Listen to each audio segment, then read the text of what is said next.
உங்க 2 பாதத்திலயும் வந்து வீக்கம் வருது அப்படின்னா அதை முன்னாடியே வந்து உடனடியா பாக்குறது வந்து ரொம்ப முக்கியம். ஏன்னா பாதங்கள் 2 தான் வந்து உடம்புல ஏதாவது பிரச்சனைனா வந்து அதை நமக்கு முன்கூட்டியே கண்ணாடி மாதிரி தெரிவிக்கிறது.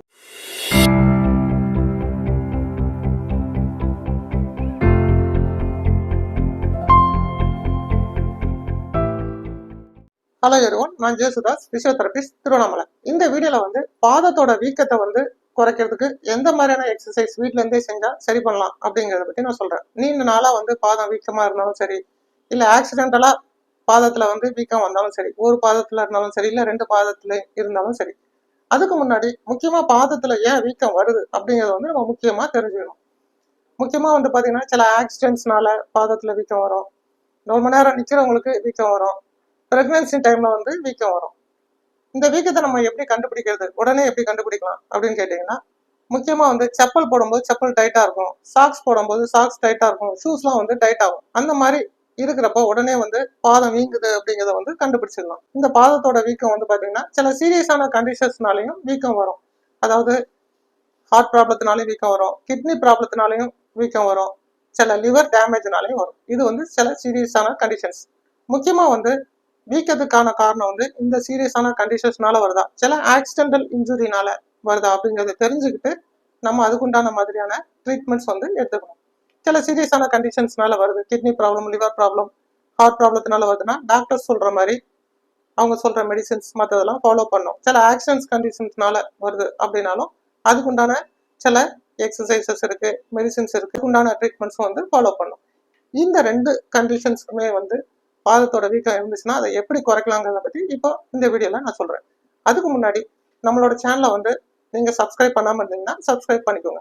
உங்களோட ஒவ்வொருத்தரோட சப்ஸ்கிரிப்ஷனும் வந்து எங்களுக்கு இன்னும் மோட்டிவேஷனை கொடுத்து இன்னும் நிறைய யூஸ்ஃபுல்லான வீடியோஸ் நாங்கள் ரெடி பண்றதுக்கு எங்களுக்கு ரொம்ப ஹெல்ப்ஃபுல்லா இருக்கும்.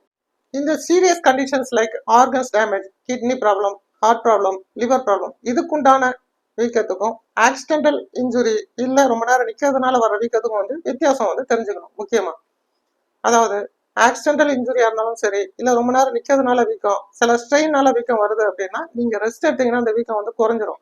பட் ஆர்கன்ஸ் ரிலேட்டட் வீக்கம் வந்ததுன்னா அந்த இடத்துல வந்து பிட்டிங் இடிமான்னு சொல்லுவோம்.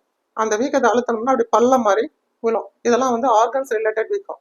இதுக்கு வந்து ப்ராப்பரான டாக்டர்ஸ் அட்வைஸ் படி மெடிசன்ஸ் எடுத்துட்டு நான் சொன்ன எக்ஸசைஸ் எல்லாம் பண்ணுங்க. நிச்சயமா வந்து உங்களுக்கு ஆர்கன்ஸ் ரிலேட்டடான வீக்கமா இருந்தாலும் குறையும். டாக்டர் சொன்ன மெடிசன்ஸ் நீங்க எடுக்கிறதுனால உங்களுக்கு அந்த ப்ராப்ளமும் வந்து கிளியர் ஆகும். அதே போல சில ஆக்சிடென்டல் இன்ஜுரி இல்ல ஆர்த்ரைட்டிக் ப்ராப்ளம், மூட்டு தேய்மானத்தினால பாதத்துல வர்ற வீக்கம், டயபெட்டிக் ரிலேட்டடா வர்ற வீக்கம், சக்கரை நோயினால வர்றது, மற்றும் சில பிரெக்னன்சி டைம்ல வர்ற வீக்கம், ஸ்ட்ரெயின் பண்றதுனால வீக்கமா இருந்தா இப்போ நான் சொன்ன எக்ஸசைஸ் செஞ்சாலே வந்து உங்களுக்கு நல்லாவே குறைஞ்சிடும். ஃபாலோ பண்ணுங்க. இந்த 2 பாதமும் வந்து வீக்கம் அதிகமா இருக்கு, கால் பாதமே வந்து ரொம்ப டைட்டா இருக்கிற மாதிரி இருக்கு, மெத்துன்னு இருக்கு அப்படிங்கிற சிச்சுவேஷன் இருக்கிறப்போ அதுக்கு சிம்பிளான எக்ஸசைஸ் வந்து வீட்லயே செய்யறதுனா எப்படின்னு சொல்லுங்க. இது போல ஒரு 30 டிகிரி இல்ல 40 டிகிரிக்கு வந்து அடுக்கி வச்சுட்டு காலை வந்து இந்த அளவுக்கு உயரமா வைக்கிற மாதிரி வச்சிருங்க. வச்சுட்டு ஃபர்ஸ்ட் எக்ஸசைஸ் எப்படின்னா ஒரு காலா வந்து மெதுவா மடக்கி நீட்டணும், கிராஜுவலா ஸ்லோவா. இதை போல வந்து ஒரு காலா வந்து மடக்கி நீட்டணும். இது வந்து ரிப்பீட்டடா வந்து காலையில சாயந்தரம் நைட்டு இதை போல வந்து ஒரு 30 ரிப்பீட்டேஷன் 30 தடவை செய்யறப்போ இந்த பாதத்துல இருக்க வீக்கம் 2 காலில் இருந்தாலும் குறையும், இந்த பாதம் வந்து ஸ்டிஃபா இருக்கிறதும் வந்து குறையும், பிளட் சர்க்குலேஷன் வந்து நல்லா இம்ப்ரூவ் ஆகும். அதே போல அந்த இடிமான்னு சொல்றது வந்து பாதத்துல இருந்து முட்டிக்கு வந்து இடுப்பு பகுதிக்கு வந்து நல்லா ட்ரெயின் ஆகும், ஈஸியா யூரின்ல வந்து வெளியேறும். 2வது எக்ஸசைஸ் வந்து ஹிப் வந்து ரொட்டேட் பண்ணும். அதுவும் வந்து ஈஸியா வந்து அந்த ஃப்ளூயிட வந்து ட்ரைன் பண்ணி யூரின் வெளியே போறதுக்கு யூஸ்ஃபுல்லா இருக்கும், வீக்கம் நல்லா குறையும். எப்படின்னா இதே பொசிஷன்ல வந்து படுத்துட்டு 2 காலையும் மடிச்சுக்கோங்க. மடிச்சுட்டு இடுப்பை மட்டும் லெஃப்ட் சைடு ரைட் சைடுன்னு சொல்லி மெதுவா மூவ் பண்ணுங்க, லெஃப்ட் சைடு ரைட் சைடு. இது வந்து ஒரு 15 ரிப்பீட்டேஷன் வந்து பண்ணாலே போதும். 3 டைம்ஸ் இதே பண்றப்போ அந்த இடிமா வந்து, அதாவது கலெக்ஷன் ஆஃப் ஃப்ளூயிட்னு சொல்லுவோம், அந்த பாதத்துல இருக்கிற வீக்கம் மினுமினுன்னு இருக்கிறது அது அழுத்தினாலும் அந்த வீக்கம் வந்து பள்ளமா விழும். பிட்டிங் இடிமாவா இருந்தாலும் சரி, இல்ல நார்மலா வீக்கமா இருந்தாலும் சரி, நல்லாவே ட்ரெயின் ஆகி வீக்கம் வந்து நல்லா குறையிறதுக்கு ரொம்ப யூஸ்ஃபுல்லான எக்ஸசைஸ் இது. 3வது எக்ஸசைஸ் வந்து இடுப்பை லிஃப்ட் பண்ணிட்டு கீழே இறக்குறது. இந்த எக்ஸசைஸ் செய்யறதுனாலையும் வந்து பாத்தீங்கன்னா பாதத்துல இருக்க வீக்கம் வந்து சீக்கிரமே குறையும். இதே பொசிஷன்ல வந்து பில்லோல இருந்த மாதிரியே கால் சப்போர்ட்ல வச்சுட்டு இடுப்பை மட்டும் மேல தூக்குங்க. தூக்கிட்டு ஒரு 3 செகண்ட்ஸ் ஹோல்ட் பண்ணுங்க. 1 2 3 ரிலாக்ஸ். அதுக்கப்புறம் லிஃப்ட் பண்ணுங்க. ஒரு 3 செகண்ட்ஸ் ஹோல்ட் பண்ணிட்டு ரிலாக்ஸ் பண்ணுங்க. இது வந்து ஒரு 15 ரிப்பீட்டேஷன் வந்து 3 தடவை காலையில சாயந்தரம் நைட்டுன்னு செய்யறப்போ நல்லாவே வந்து மேல இருக்கிற வீக்கம் குறையும், காலில் இருக்க ஸ்டிப்னஸ் நல்லா குறையும், இந்த பாதத்துல மதமதப்பா இருக்கிறதும் வந்து இந்த ஃப்ளூயிட் எல்லாமே வந்து கீழே ட்ரைன் ஆகுறதுனால சீக்கிரமே வந்து குறையும். 4வது எக்ஸசைஸ் வந்து காலை வந்து ஸ்ட்ரைட்டா மேல தூக்கி இறக்குறது. இதனாலயும் வந்து பாத்தீங்கன்னா ஃப்ளூயிட் வந்து நல்லாவே கீழே இறங்கி ட்ரைன் ஆகிறதுக்கு ரொம்ப யூஸ்ஃபுல்லா இருக்கும், வீக்கம் சீக்கிரம் குறையும். இதே பொசிஷன்ல படுத்துட்டு ஒரு காலை வந்து ஸ்ட்ரைட்டா முட்டி மடக்காம தூக்கிட்டு ஒரு 3 செகண்ட்ஸ் ஹோல்ட் பண்ணுங்க. 1 2 3 ரிலாக்ஸ். அதே போல அடுத்த கால் 1 2 3 ரிலாக்ஸ்.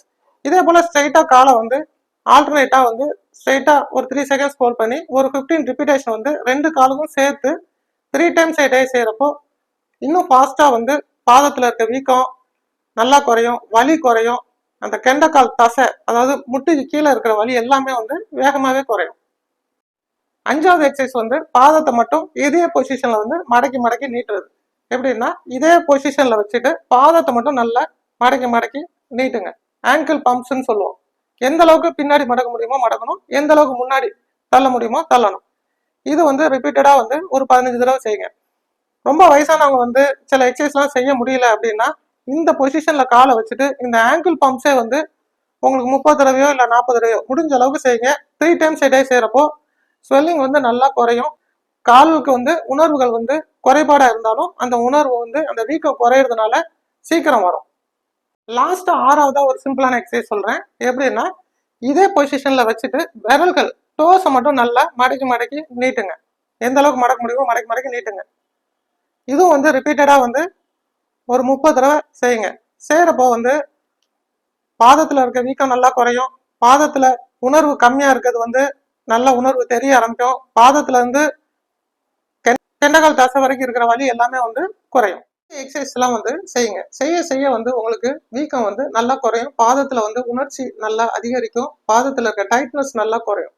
அது மட்டும் இல்லாம என்ன எக்ஸசைஸ் செஞ்சோம் வீக்கம் குறையல அப்படின்னா சில கம்ப்ரெஷன் ஸ்டாக்கிங்ஸ்லாம் இருக்கு, அதெல்லாம் நீங்க வந்து போட்டாலும் வந்து வீக்கம் குறையும். பட் என்ன பண்ணியும் குறையல, எந்த எக்ஸசைஸ் பண்ணியும் குறையல, ரெஸ்ட் எடுத்தாலும் குறையல, கம்ப்ரெஷன் ஸ்டாக்கிங்ஸ் போட்டும் குறையல அப்படிங்கிற ஒரு சிச்சுவேஷன்ல இருக்கீங்க, பாதமும் மறுத்து போயிருக்கு, பாதம் மெத்துன்னு இருக்கு அப்படின்னா நாங்க எங்களோட சென்டர்ல பிசியோதெரப்பில சில அட்வான்ஸ் ட்ரீட்மெண்ட்ஸ்லாம் இந்த பாதத்துக்குனே வந்து வச்சிருக்கோம். அது மூலியமா பாதத்துல இருக்க வீக்கத்தை குறைச்சிருவோம், உணர்ச்சி கம்மியா இருந்ததுன்னா உணர்ச்சியை வந்து அதிகரிக்க செய்வோம். இந்த மாதிரியான சில ஸ்பெஷல் ட்ரீட்மெண்ட்ஸ் பண்ணி உங்களுக்கு பாதத்துல இருக்க டிஃபிகல்டிஸ் எல்லாமே வந்து ஓவர் கம் பண்றதுக்கு நாங்கள் ஹெல்ப் பண்றோம். அதுக்கப்புறமா வந்து நீங்க ரொட்டீனா வந்து சில எக்ஸசைஸ் உங்களுக்கு சொல்லி தருவோம். அதை செய்துட்டு வந்தீங்கன்னா திரும்ப வந்து உங்களுக்கு வீக்கமோ அந்த மதமதப்போ இல்லாத அளவுக்கு மெயின்டைன் பண்ணிடலாம். இதுதான் என்னோட வாட்ஸ்அப் நம்பர். இந்த நம்பருக்கு உங்களுக்கு எது டவுட்ஸ் இருந்தாலும் அனுப்பி வைங்க, ரிப்போர்ட்ஸ் இருந்தாலும் அனுப்பி வைங்க. எங்ககிட்ட அப்பாயின்மெண்ட்ஸ் கன்ஃபார்ம் பண்ணிட்டு வாங்க. உங்களுக்கு கண்டிப்பா இந்த பிரச்சனையில இருந்து முழு நிவாரணம் அடைஞ்சு திரும்ப இந்த பிரச்சனை வராத அளவுக்கு நாங்கள் ஏற்பாடு பண்றோம். தேங்க்யூ.